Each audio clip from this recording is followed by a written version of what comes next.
కరివేపాకు లేకపోతే ఏ కూర అవ్వదు, కానీ ఆ కరివేపాకు మాత్రం మనం తినం. నిజమేనా?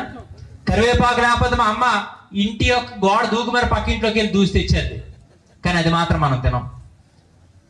ఏది అవసరమో మనకు తెలుస్తుంది, కానీ దాన్ని మనం స్వీకరించలేకపోతున్నాం. ఇది మాత్రమే మన తప్పిదం అంటున్నాను. కరివేపాకు లేకపోతే కూర రుచి రాదని తెలుసు.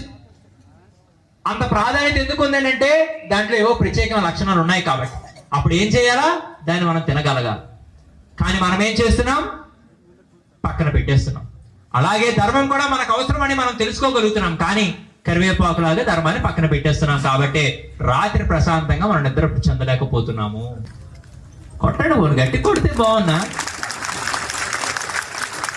ఏటో మగమాటానికి ఇక్కడ ఏదో నేనేదో మిమ్మల్ని ఆస్తులు ఏవో అడిగిసినట్టు అంటే నిజాన్ని కూడా మీరు అంగీకరించకపోతే ఇంకేం చేయాలా?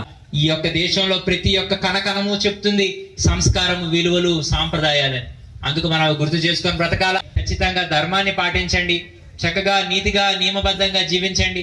ఆ రకంగా జీవిస్తే అందరూ ఆనందంగా ఉంటారని తెలియజేస్తూ మీ అందరి ముందు సెలవు తీసుకుంటూ మళ్ళా సందర్భాలు వచ్చేటప్పుడు మళ్ళా మనం కలుద్దాం.